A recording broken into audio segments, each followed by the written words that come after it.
दोस्तों, कभी कभी ऐसी फिल्मों या सीरीज के बारे में सुनने को मिल जाता है और इतना ज्यादा उसका हाइप बना दिया जाता है कि आखिरकार हमें उसे देखने पर मजबूर होना ही पड़ता है। लेकिन उसमें मैक्सिमम ऐसी होती हैं जो सच में डिजर्व करती हैं, लेकिन कुछ ऐसी भी होती हैं जिसमें कुछ खास होता ही नहीं है, लेकिन फिर भी फालतू का उसे बढ़ा चढ़ाकर प्रमोट किया जाता है, ऐसा जैसे कि बहनचोद ऑस्कर मिल गया हो। और आज हम जिस मूवी के बारे में बात करने जा रहे हैं वो इस बात पर पूरी तरह से खरी उतरती है। बुलबुल। साला इसका नाम क्या है, बुलबुल या बुब्बुल? क्योंकि जहाँ तक मुझे पता है बुलबुल की स्पेलिंग होती है BUL। अब हो सकता है कि ये बंगाली ट्रेडिशन पर बनी है तो इसका टाइटल भी उसी हिसाब से रखा गया हो।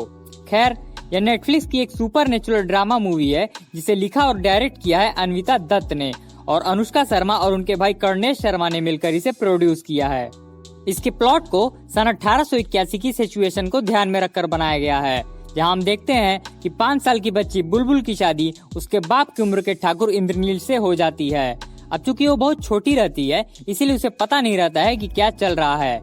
इसी बीच उसकी दोस्ती इंद्रनील के छोटे भाई सत्या से हो जाती है, क्योंकि वो बुलबुल की उम्र का रहता है। दोनों हंसते खेलते साथ में बड़े होते हैं। समय के साथ साथ बुलबुल का अट्रैक्शन सत्या की तरफ बहुत ज्यादा बढ़ जाता है और सत्या भी कहीं न कहीं बुलबुल को पसंद करता है।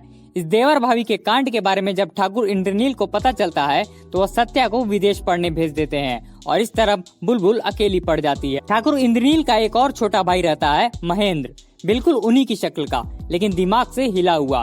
भले ही वो पागल रहता है लेकिन उसकी भी शादी हो चुकी रहती है विनोदनी से। लेकिन विनोदनी ठाकुर इंद्रनील को पसंद करती है और उनका अटेंशन पाने की भी बहुत कोशिश करती है, लेकिन जब वो इसमें कामयाब नहीं हो पाती है तो वह बुलबुल और सत्या के खिलाफ उनके कान भरने शुरू कर देती है। लेकिन बुलबुल सत्या के लिए अपने प्यार को कम नहीं कर पाती है, जिस कारण एक दिन ठाकुर इंद्रनील बौखला जाते हैं और वो नहा रही बुलबुल को घसीटकर खूब मारते हैं, जिससे उसके पैर टूट जाते हैं, वह चल फिर नहीं पाती है। फिर एक दिन मौका देखकर ठाकुर का पागल भाई महेंद्र बुलबुल का रेप कर देता है, जिसके बाद बुलबुल मर जाती है। तभी कुछ सुपरनेचुरल चीजें होने लगती हैं और मर चुकी बुलबुल फिर से जिंदा हो जाती है, या यूं कहें उसके अंदर चुड़ैल समा जाती है। फिर वह एक एक करके अपना बदला पूरा करती है। बस यही इस फिल्म की कहानी है। अभी तक इसकी कहानी में मैंने जो कुछ भी आपको बताया वो सब फ्लैशबैक है। इसकी कहानी मैक्सिमम फ्लैशबैक की ही है। रियलिटी आपको इसके क्लाइमैक्स में देखने को मिलेगी। भाई, इससे चूतिया स्टोरी टेलिंग मैंने आज तक नहीं देखी। मतलब शुरुआत के 10 मिनट में ही बता दिया जा रहा है कि चुड़ैल कौन है और फिर पूरी कहानी में उसे किसी तरह से ढकने की कोशिश की गई है, जैसे किसी को पता ही नहीं चलेगा। पब्लिक तो चूतिया है ना। पर मूवी में आप चुड़ैल को ढूंढते रह जाएंगे कि साली अब दिखेगी और लास्ट में जब मिस्ट्री सॉल्व होगी तो मुंह से बस गाली ही निकलेगा कि साला जब पता था कि यही चुड़ैल है तो साले 1.5 घंटे से क्या चूतिया काट रहे थे।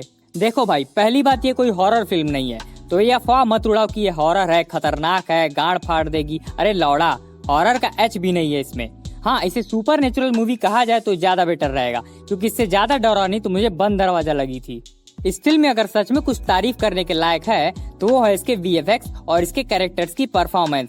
भाई, क्या बेहतरीन परफॉर्मेंस देखने को मिली है। दिल खुश हो गया कसम से कि चलो कुछ तो ढंग का है इसमें। बुलबुल के रोल में तृप्ति डिमरी बहुत ही खूबसूरत लगी हैं। अब भाई, इतनी खूबसूरत चुड़ैल होगी तो बंदा पिघलेगा ही। और बाकी कैरेक्टर्स की बात की जाए तो ठाकुर इंद्रनील के रोल में राहुल बोस, सत्या के रोल में अविनाश तिवारी और विनोदनी के रोल में पाओली दाम ने भी बहुत बेहतरीन एक्टिंग की है, जिस वजह से हम इस मूवी से कनेक्ट रह पाते हैं। और हाँ, अमित त्रिवेदी जी का म्यूजिक भी बहुत ज्यादा अट्रैक्टिंग है, जिसे सुनकर बहुत सुकून मिलता है। मुझे एक बात समझ नहीं आ रही है कि अनुष्का शर्मा खुद पनौती है या फिर उसे ऐसी कहानी ही मिलती है जिसमें किसी के धर्म को टारगेट करके बनाया गया हो, खासकर हिंदू धर्म और उनके रीति रिवाजों को, क्योंकि और किसी के धर्म के खिलाफ दिखाने की औकात तो है नहीं। काट के फेंक दिए जाएंगे, पता भी नहीं चलेगा। इस फिल्म में भी ऐसी बहुत सी चीजें देखने को मिल जाएंगी जिसे वुमेन्स के द्वारा हिंदू कल्चर को टारगेट किया गया है, जैसे औरतों का बिछुआ पहनना, घूंघट करना।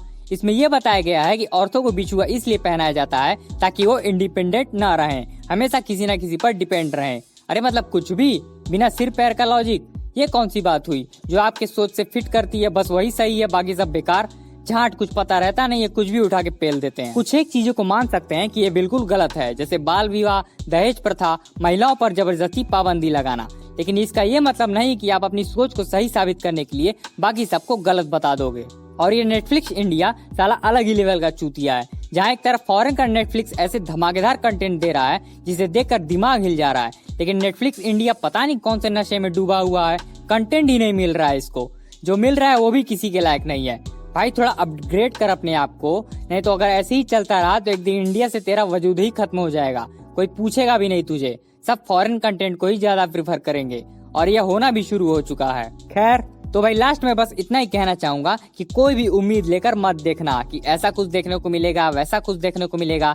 एवरेज मूवी है, पूरी की पूरी एवरेज मूवी है, एक बार देखी जा सकती है क्योंकि दोबारा आपका फिर मन ही नहीं करेगा देखने का, आप सोचेंगे तक नहीं। तो अगर आपने इस मूवी को देखा है तो हमें कमेंट बॉक्स में बताइए कि आपको ये कैसी लगी, और अगर वीडियो पसंद आया हो तो लाइक कर दीजिएगा और चैनल को भी सब्सक्राइब कर दीजिएगा। मिलते हैं नेक्स्ट वीडियो में। जय हिंद, वंदे मातरम।